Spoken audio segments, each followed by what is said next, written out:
YouTube, what's going on, and welcome to the first ever episode of a series where I'm going to be talking about different stuff that's going on in the world of football right now. So in the first episode of this, I'm going to be talking about two topics, and one of them is, should Robert Lewandowski be getting any recognition for trying to win the Ballon d'Or? And the second one is, how and why are English teams struggling in the Champions League, something that many people have been noticing. So we'll start off this episode talking about Robert Lewandowski. He has been in flying form so far this season. He is leading, has the most goals in the Bundesliga, the most goals in the Euro 2016 qualifiers, and also the most goals in the Champions League so far. He has been unbelievable so far this year. He has turned into an absolute superstar, and with someone like Lionel Messi being out for, I believe, 2 months, and Ronaldo not being in the greatest of form, and Real Madrid not being in the greatest of form, Bayern Munich looking like the strongest team in the world, in my opinion, right now. So I think maybe Robert Lewandowski has a legitimate case for in the final three of the Ballon d'Or. I don't think he should really win it, as I still think Ronaldo and Messi are miles ahead of anyone else. But with the way he's been playing, I really wouldn't put it past him to finish ahead of Neymar and Luis Suarez, because as we saw in today's game, Barcelona versus Bayer Leverkusen, they really struggled to break down Bayer Leverkusen's attack without Messi. They did get 2 late goals to get a victory, and that might be another thing that I add on at the end of the show, talking about Barcelona's struggles and how they might need to just get back on the rebound.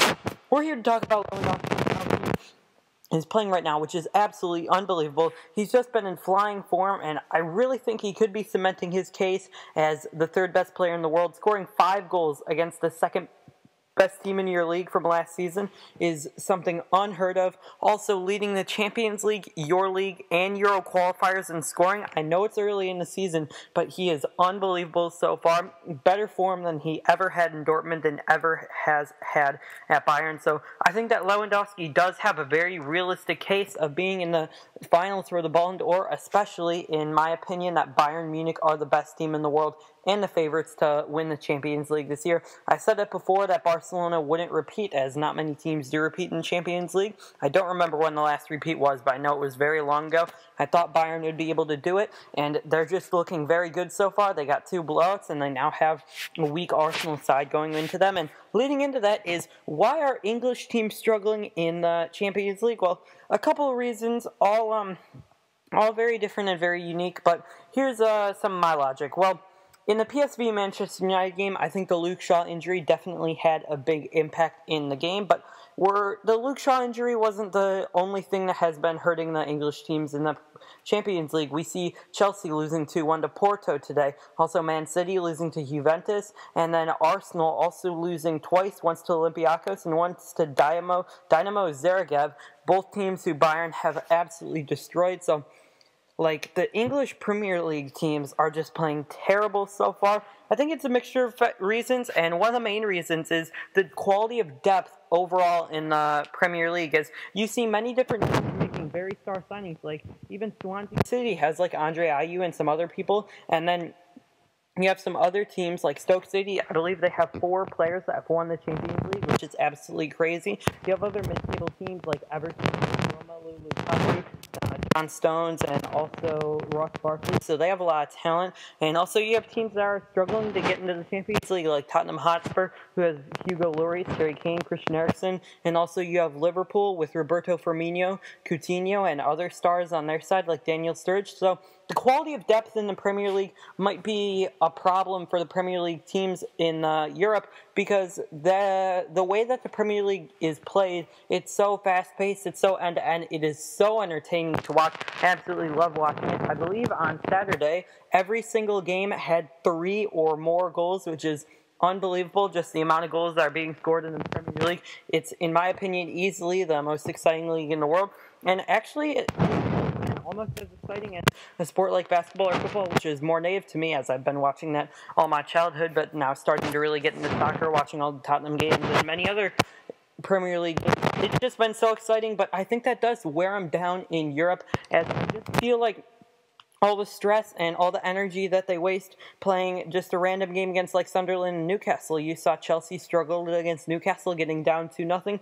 All that energy is being hurt for their European success. Like, they're just spending so much energy in the league that they don't have enough to be able to make a deep run into Europe. And if they try to make a deep run into Europe, then they're just not going to be able to do as well in the league, and their league form will suffer, and they might lose to a team like Liverpool or Tottenham in the end of the year and not get Champions League, which would be disastrous for a club like Manchester United, Chelsea, City, or Arsenal. So I also think that just somehow, someway, none of the Premier League teams just, I don't know what's wrong with them. Like, none of them have, like, that it factor right now. I feel like United have Wayne Rooney, which is one of the best strikers in the world, but he's getting on a little bit. David De Gea will save them, as he was not available for the PSV clash. They're probably the team I'm least concerned about in the Barclays Premier League. Manchester City have a history of just struggling so far in Europe, and they lost to Juventus. I'm not totally worried about that one, as Juventus did make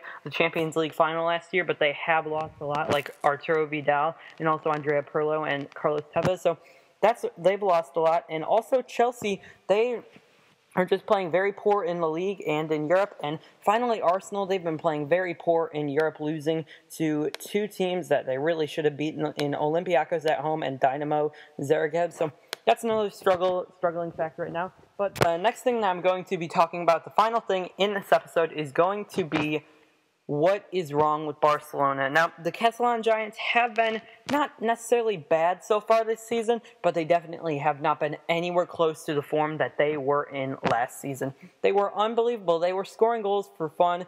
MSN was totally on a roll. Messi, Suarez, Neymar, I believe they had over 100 goals in all competitions, which is absolutely crazy. But this season, it just hasn't been the same. It was something that I expected to happen because I just felt that Barcelona would not be able to keep up this success and run of form and the way they play with their defense getting older. Guys like Gerard Piqué and Dani Alves all getting a year older. Ter Stegen is a very good goalkeeper. He's very young and getting more mature, but I still think that their aging defense would eventually hurt them. And I also just didn't think that they could just run away with the league and the Champions League like they did last year. They really had very few problems throughout the whole of the Champions League and their league, then they just ran through everybody. So they were so impressive last year that I think this year it's kind of hard to come anywhere close to exceeding what they did last season. So I think that's kind of weighing them down. Another thing that I think could be weighing them down is just not being as prolific of finishers as they were last season. But they still are just playing not as good as they did last year. You didn't see them losing 4-1 to Celta Vigo last year, who they haven't even been that great so far this year. I know they have Nolito, who's a fantastic player, but other than that, they're not a very good club. Barcelona should be winning that game 4-1, not losing it. So they're just really struggling. I saw when they were down 1-0 against Bayer Leverkusen at halftime, I wasn't surprised at all. I thought Bayer Leverkusen had a very good chance to win that game, and if it wasn't for a great goal by Luis Suarez, it would have been a tie, and the Sergio Roberto goal in the 80th minute, it would have been a loss for Barcelona, which would have been absolutely disastrous. They would have been on the bottom of the table with Roma, who have been very poor, also losing to Bate Borisov. So just overall, Barcelona have not looked convincing at all so far this year, but I think that there's definitely time for them to come back and recharge, but I think that it needs to be sooner rather than later, as their league form has been slipping,